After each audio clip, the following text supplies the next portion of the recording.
Nous reprenons donc avec cette deuxième opposition présente dans l'œuvre de Ricoeur et qui consiste à partir du plus classique, c'est-à-dire l'opposition entre, d'un côté, l'association traditionnelle de la mémoire individuelle avec l'intériorité, avec la conscience, avec la connaissance de soi.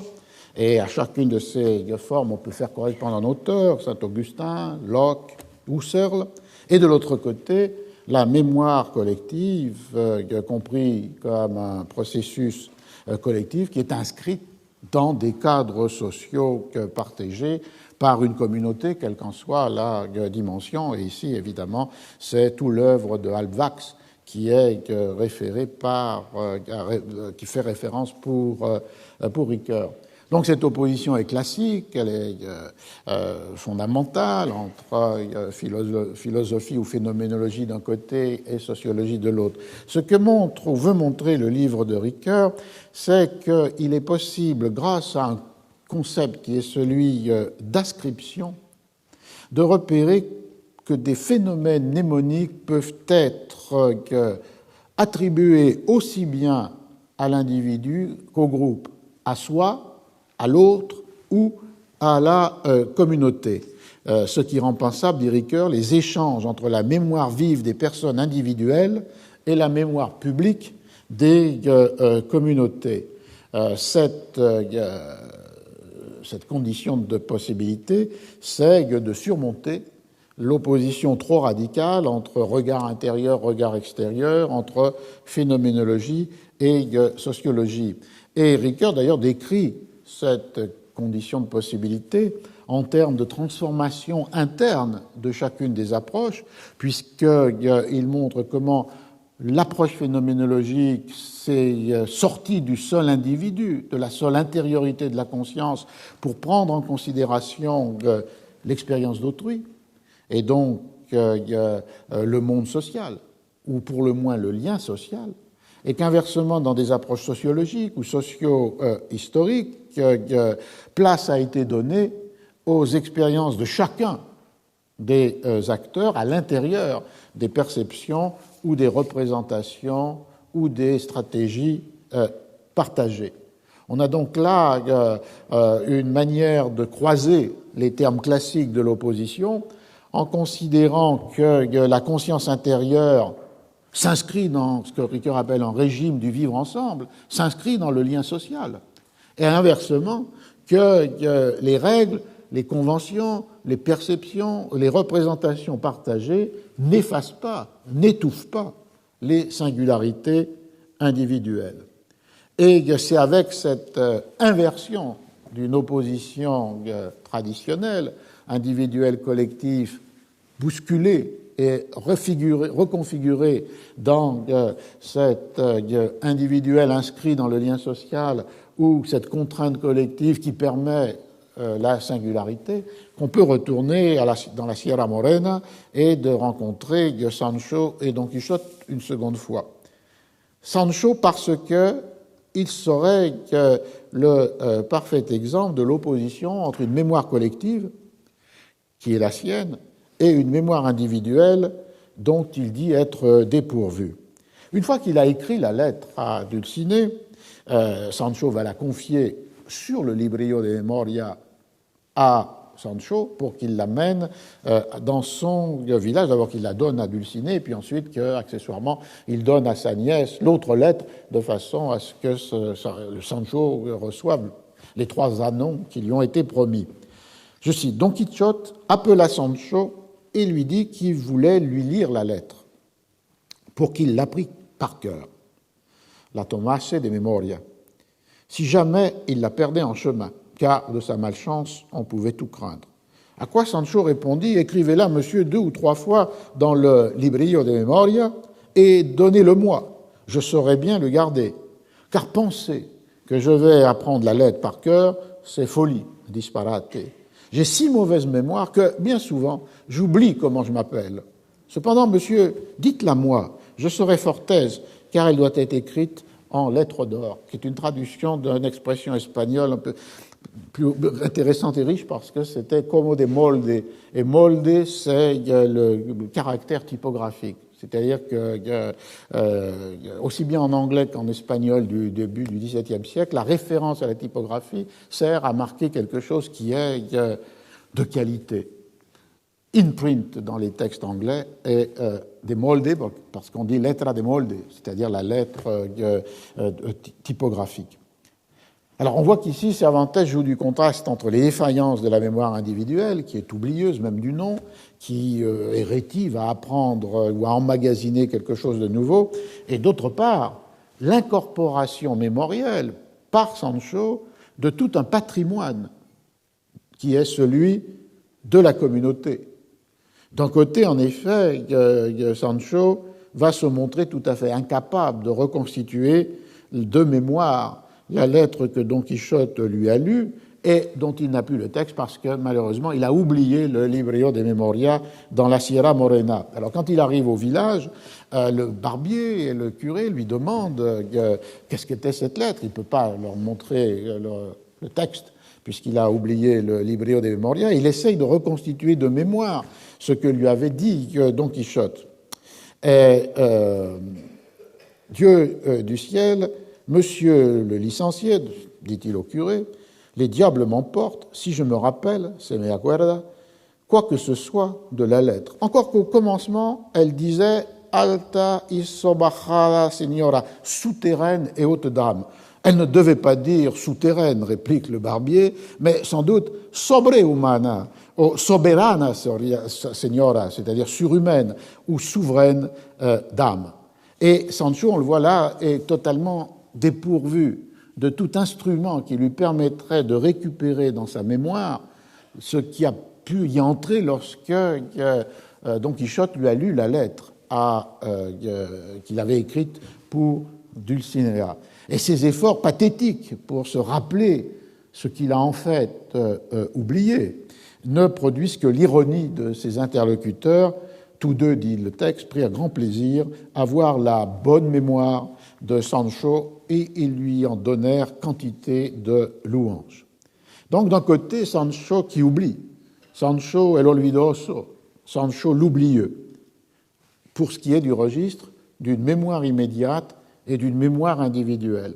Mais d'un autre côté, on pourrait dire que Sancho est Sancho el memorioso. C'est un homme qui a une mémoire habitée, riche de tout un répertoire de proverbes, de sentences et de contes. Il parle de mémoire, des refranes, des sentencias et des consejas ou cuentos. C'est un être d'une mémoire partagée, celle qui fait incorporer par chaque individu de sa communauté tout un patrimoine commun d'histoires, de formules qui ont été entendues, qui ont été incorporées et qui peuvent être retrouvées, comme par exemple l'histoire du pêcheur et des chèvres qui passaient d'un côté à l'autre du fleuve.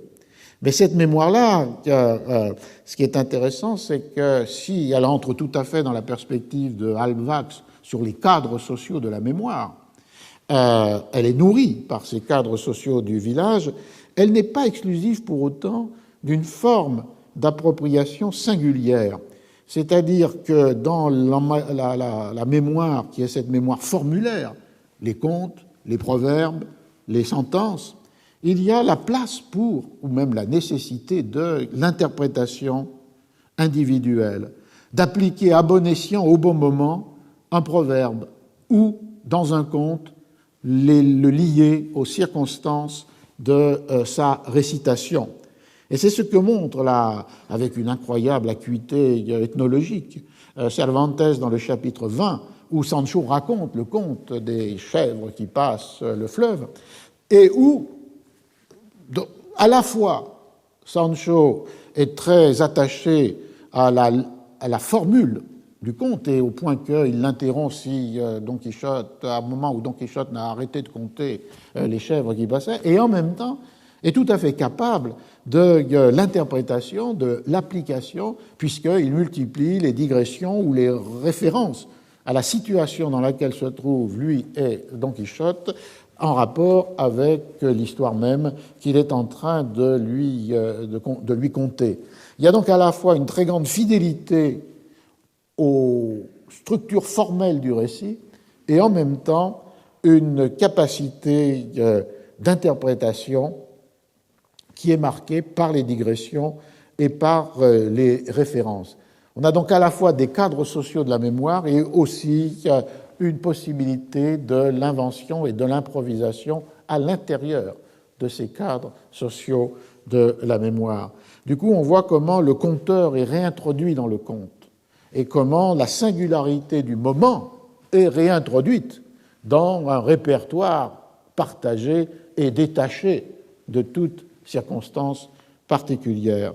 Il y a un parallèle que l'on peut tracer entre cette description de la manière de conter un conte par Sancho, tel que la met en texte Cervantes, dans le chapitre 20, et de l'autre côté, ce que les ethnologues ont pu décrire lorsqu'ils se sont attachés, non pas au répertoire des motifs ou des structures des contes, mais lorsqu'ils se sont attachés aux manières de conter les contes.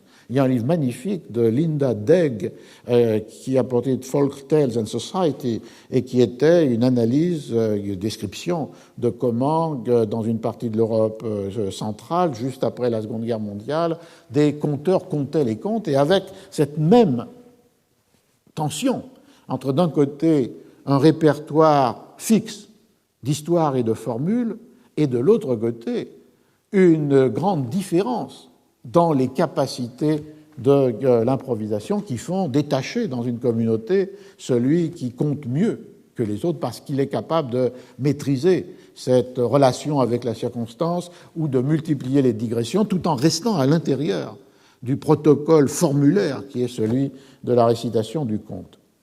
Donc Sancho, à la fois l'oublieux et l'être de mémoire. Don Quichotte, lui, serait à une autre extrémité de ce spectre des mémoires individuelles ou collectives, puisque les souvenirs qui lui reviennent, les souvenirs qu'il puise dans sa mémoire, sont des souvenirs d'écrit, sont des souvenirs de bibliothèque. Et la mobilisation de cette mémoire de papier, qui est devenue la mémoire de Don Quichotte, donc une mémoire d'écrit contrastée avec le monde d'oralité de Sancho, qui ne sait ni lire ni écrire, est la clé pour lui pour donner sens à ce qui survient. Il applique aux situations des éléments qui lui viennent ou qu'il puise dans cette mémoire des livres, et en particulier des livres de chevalerie. On peut le voir au début du chapitre 5, où il a été victime d'une grave mésaventure, puisque les garçons de mules des marchands de Tolède qu'il a attaqués l'ont roué de coups, et il gît sur le sol, moulu de coups et de blessures. Je cite, « Voyant donc qu'en effet il ne pouvait pas remuer, il s'avisa de recourir à son remède ordinaire. Se acordó de acogerse a su ordinario remedio, qui était de penser, pensar, à quelque épisode de ses livres, et sa folie lui remit en mémoire, trújole su locura a la memoria, celui de Baudouin et du marquis de Mantoue, lorsque Charlot eut laissé le premier blessé dans la montagne, une histoire connue des enfants, non ignorée des jeunes gens, célébrée et même crue des vieillards, et néanmoins pas plus vraie que les miracles de Mahomet. Celle-ci lui parut donc s'appliquer à merveille, les venia de molde, à nouveau la référence à quelque chose qui est excellent, mais parce que référé à cette pureté ou cette netteté typographique.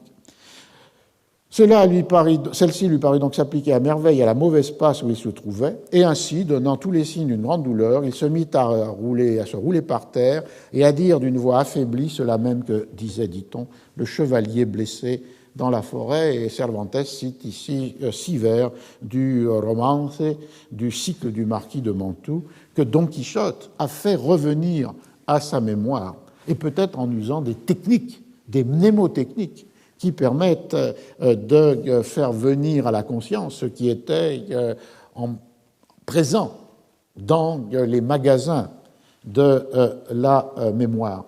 On voit que dans le cas de Don Quichotte, la signification des circonstances, la possibilité de leur trouver une résolution est directement liée à cette capacité de convocation d'une mémoire qui est entièrement livresque. La mémoire comme bibliothèque, ou la bibliothèque comme mémoire.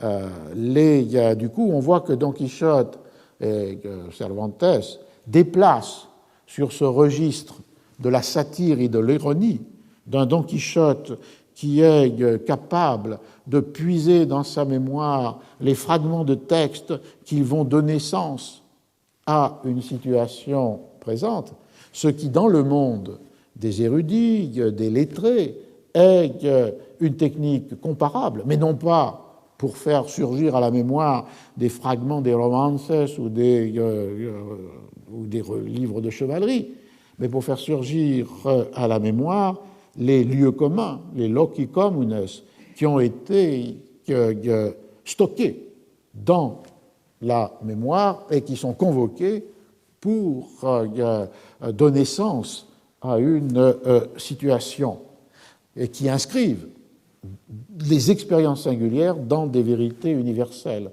La technique fondamentale que j'ai déjà évoquée de la lecture de l'humanisme qui consiste à extraire des textes lus ce que l'on décrit comme sententiae, loci communes, c'est-à-dire les vérités les plus universelles, les vérités les plus sublimes, et que l'on met en mémoire et que l'on peut retrouver grâce à l'usage de mnémotechniques. Il y a donc dans ce passage du Quichotte comme une parodie chevaleresque de ce qui est une technique érudite, la capacité de donner sens à une situation en convoquant dans sa mémoire ce qui est un instrument d'intelligibilité. Dans le cas des lettrés, des érudits, des humanismes, les lieux communs.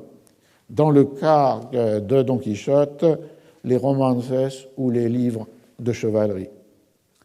Alors je vais terminer avec un dernier texte qui n'est pas cité par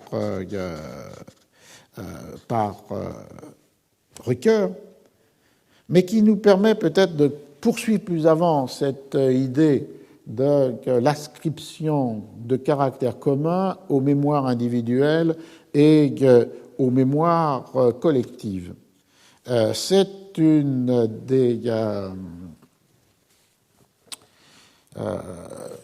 nouvelle un conte aussi de Borges, un des derniers qu'il a écrit, puisqu'il l'a écrit en 1980, publié dans le journal Clarín, cette fois-ci, et qui ensuite sera repris avec 3 autres contes pour former le dernière anthologie de contes de Borges intitulée La Memoria de Shakespeare. Il revient toujours dans une interview sur les raisons de l'écriture de ce conte, La Mémoire de Shakespeare. Et il dit que ce qui en était l'origine était un rêve fait en 1975, alors qu'il était aux États-Unis pour un tour dans des universités américaines, à l'université de Michigan, et dans laquelle il aurait entendu la phrase suivante « Je te vends la mémoire de Shakespeare ». Et il termine la rédaction du conte en 1979. Et je cite « En réalité, j'ai passé toute ma vie à penser à ce conte, et je le considérais un peu comme un devoir. Il représente pour moi ce que fut le Faust pour Goethe. J'avais très peur de ne pas pouvoir le terminer et de ne pas le réussir, car j'y pensais sans cesse. Je le considère un peu comme le compagnon de ma vie littéraire. » Alors on peut toujours avoir une relation critique par rapport aux déclarations de Borges, qui, à la fois parce que tout homme peut reconstituer illusoirement dans le passé ce qui est considéré comme l'origine de ce qu'il a fait, et aussi parce que dans le cas de Borges, le jeu est constamment présent, et en particulier ce thème du rêve. Le rêve ici, où il entend de cette injonction de vendre ou de transmettre la mémoire de Shakespeare, et aussi, comme on l'a vu, en fait, qui est peu commenté, mais très important dans Funès et le Memorioso, c'est-à-dire non seulement l'incapacité à penser, mais aussi l'incapacité à dormir. Et je pensais d'ailleurs que les langues romanes peuvent donner une illustration de cela, mais peut-être avec d'ailleurs une discordance, puisque dans le cas de l'espagnol, acordarse, c'est se souvenir d'eux. Et dans le cas du portugais, c'est acordar, c'est se réveiller. Et donc, du coup, dans les deux cas, on aurait, avec ce lien lexical, la même relation entre le sommeil et le souvenir tel qu'elle est mise en place dans le texte de Funès et le Memorioso et des commentaires qui l'accompagnent chez Borges. Alors revenons à la mémoire de Shakespeare. Cette fable est un peu moins fameuse que celle de Funès, et elle raconte comment une mémoire individuelle, celle de Shakespeare, peut être transmise à d'autres, entière, intacte. C'est triste ou dommage que Ricoeur n'ait pas pensé à ce texte, parce que c'était une illustration parfaite de la possibilité d'inscription identique des mémoires, soit à l'individu, soit au groupe. Ici, le groupe, c'est ceux qui reçoivent successivement la mémoire de Shakespeare. L'histoire commençant par un soldat qui s'appelle Adam Clay, qui meurt en Orient, à l'aube, dans une ambulance, et qui avait la mémoire de Shakespeare, et qui la transmet à un critique shakespearien, Daniel Thorpe, et lui-même l'offre à un troisième porteur de cette mémoire de Shakespeare, Hermann Zörgel, qui est un spécialiste allemand de littérature anglaise, l'auteur supposé d'une chronologie de Shakespeare et, comme le dit Borges, d'une étude sur les néologismes que Chapman avait inventés pour traduire Homère. Et Zörgel accueille le don, la mémoire de Shakespeare, en prononçant la formule « j'accepte la mémoire de Shakespeare », répondant positivement à la question que Borges dit avoir reçue dans son sommeil à Michigan. Dès lors, et c'est là le point clé, Zörgel, comme avant Thorpe, comme avant Clay, est l'homme de deux mémoires.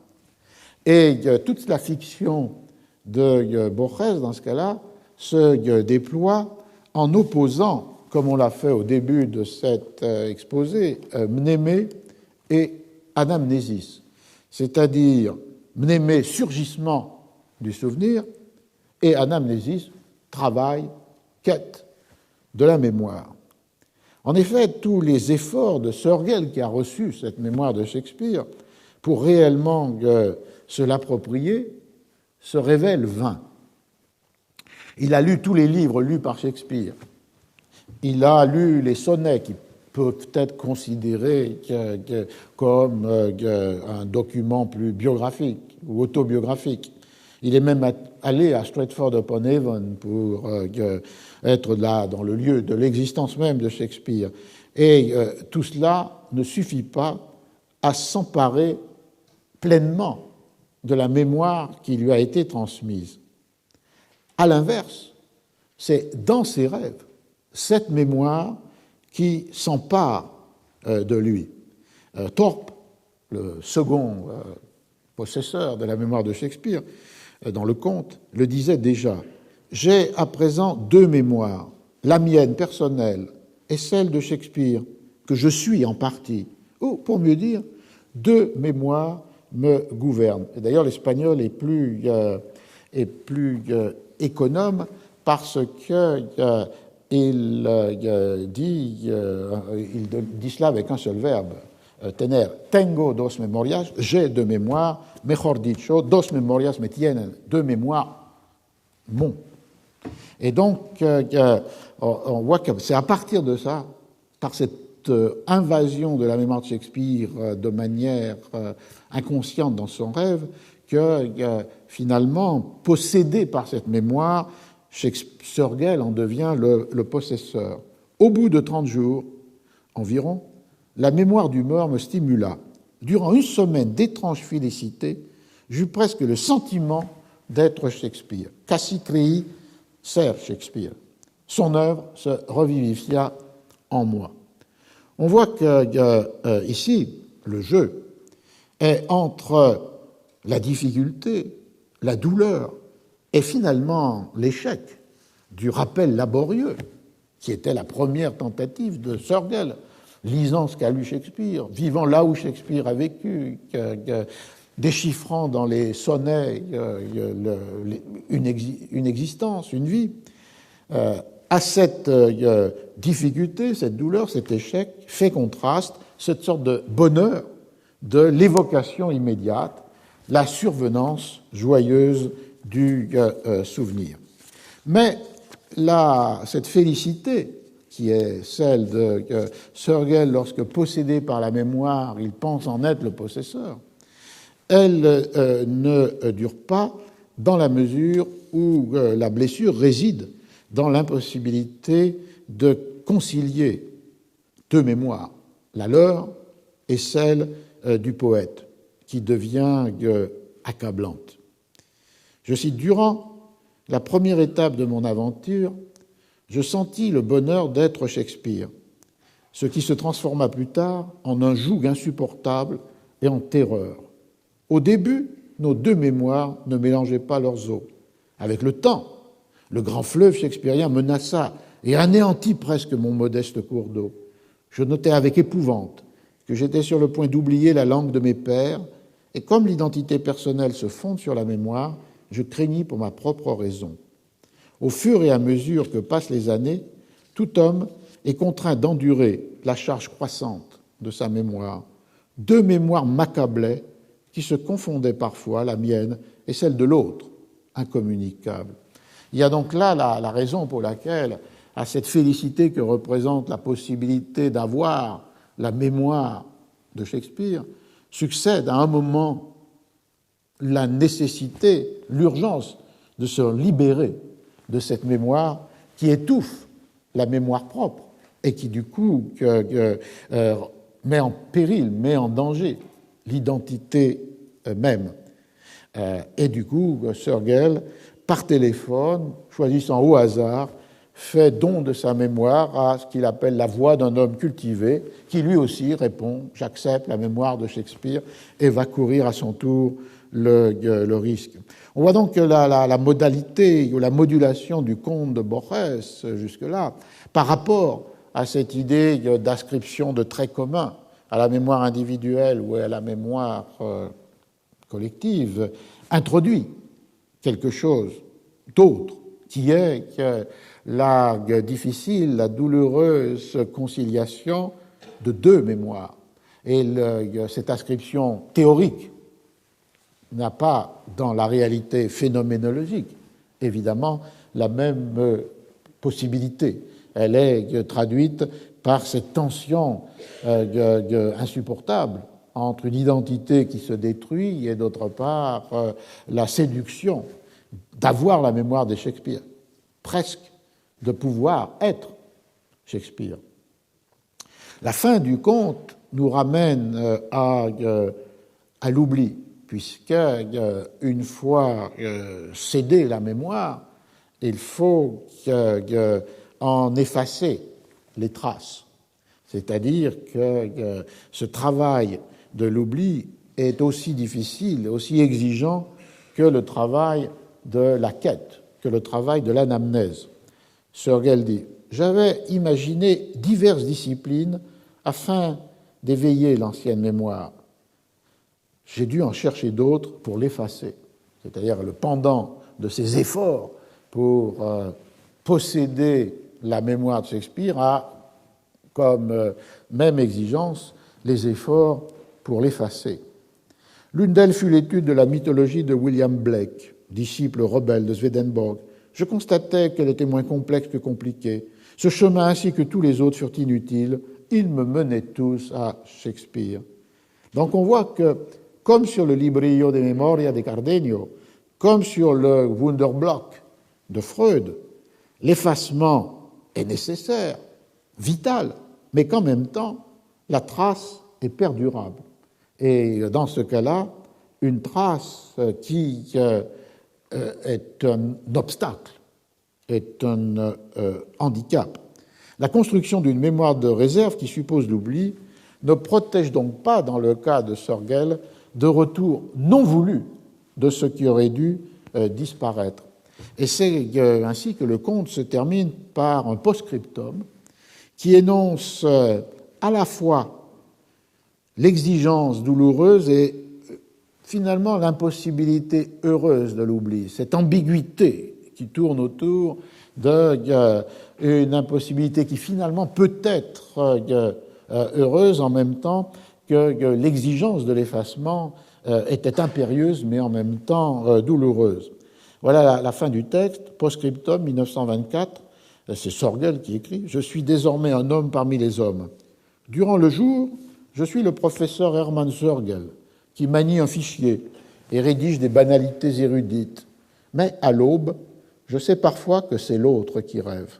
De loin en loin, je suis surpris par de fugaces souvenirs qui sont peut-être authentiques. » Alors la conclusion que je voudrais donner, c'est à ce parcours de lecture de Cervantes avec les références mises en place conceptuelles par Ricoeur et donc du coup tous les chemins sur lesquels nous ont amené ce rapprochement du côté de la fiction avec le Borges explicitement cité par Ricoeur, Funès, ou un Borges que je lui ajoute, que la Memoria de Shakespeare, ou bien qu'ils nous ont amené du côté de Freud avec la tension entre l'inconscient qui est un oubli de réserve et de l'autre côté le conscient, le système perception-conscience, ou encore ce chemin qui pouvait amener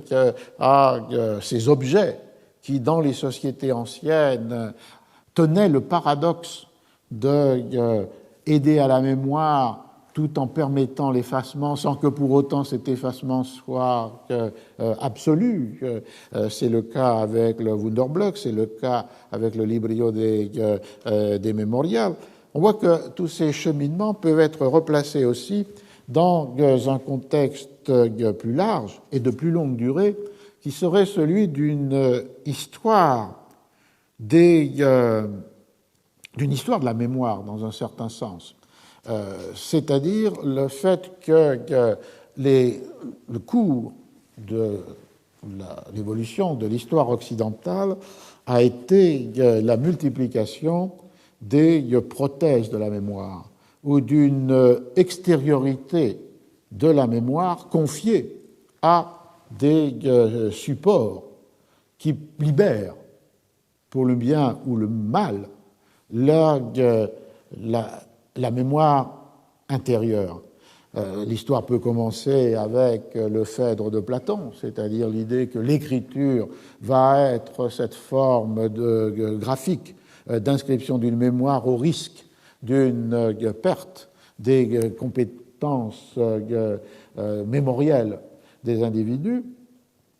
Cette histoire peut se prolonger avec une mémoire confiée non pas seulement à l'écrit, mais au livre, à la bibliothèque, et aujourd'hui, évidemment, d'une mémoire qui devient numérique et qui est celle qui se trouve dans chacun des ordinateurs.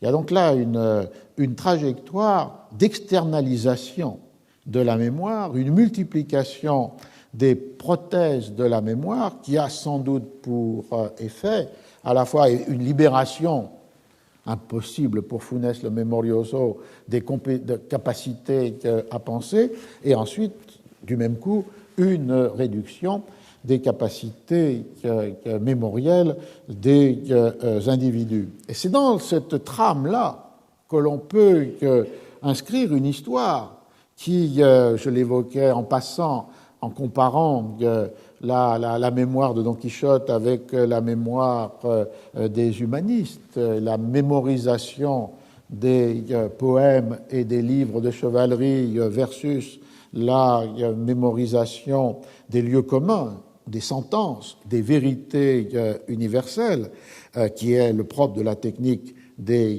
lieux communs. Dans les deux cas, une mémorisation qui est portée ou qui puise dans les formes écrites de ces fragments.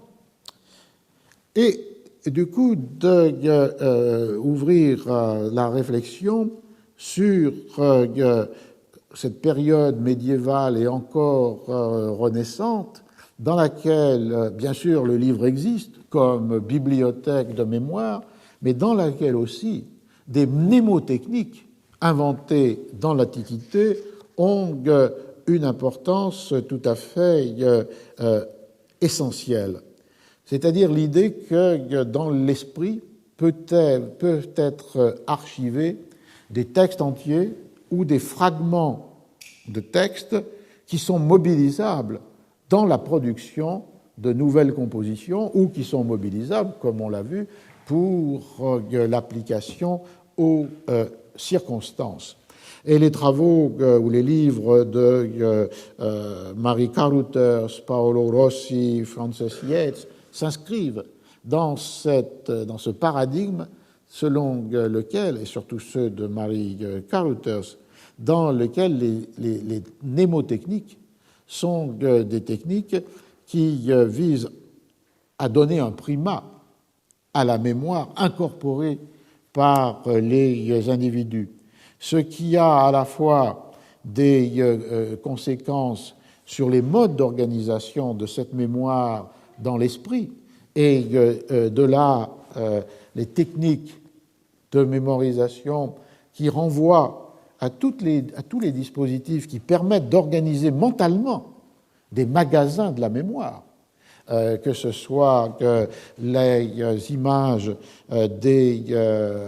qui considèrent la mémoire comme un édifice, un palais, une ville, et où chaque fragment, chaque partie de cet ensemble est un lieu qui accueille spécifiquement certaines classes de textes et de fragments, ou encore l'utilisation de systèmes mentaux, purement mentaux, d'indexation, que ce soit par rapport à des lettres de l'alphabet ou d'alphabets même de langues non connues, mais qui servent d'index, ou bien que ce soit par rapport à des dispositifs numériques, ou encore mentalement, des images mentales, figures humaines, bestiaires, grotesques, qui sont autant de lieux auxquels sont attachés des catégories et des classes de textes.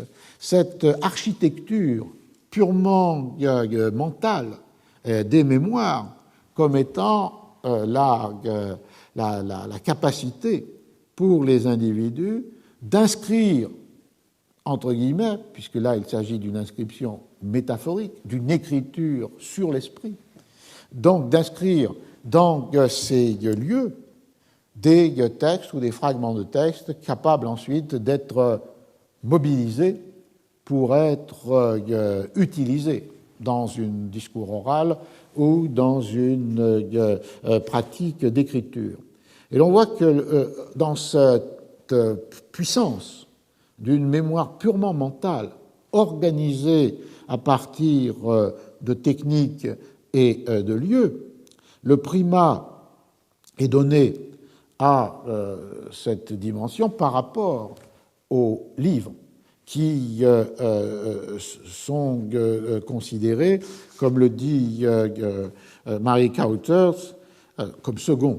La culture médiévale resta de nature profondément mémorielle malgré l'utilisation et la disponibilité accrue des livres. Et même les termes peuvent être inversés. Ce ne sont pas, les livres peuvent être aussi construits dans leurs pages comme étant des supports pour cette incorporation mémorielle. Et de là, l'idée qu'aux images mentales peuvent correspondre des images peintes sur les manuscrits, mais qui permettent de mémoriser un contenu de texte correspondant à une page par cette indexation qui le lie à telle ou telle figure grotesque ou à tel ou tel élément du bestiaire. Les conséquences de ce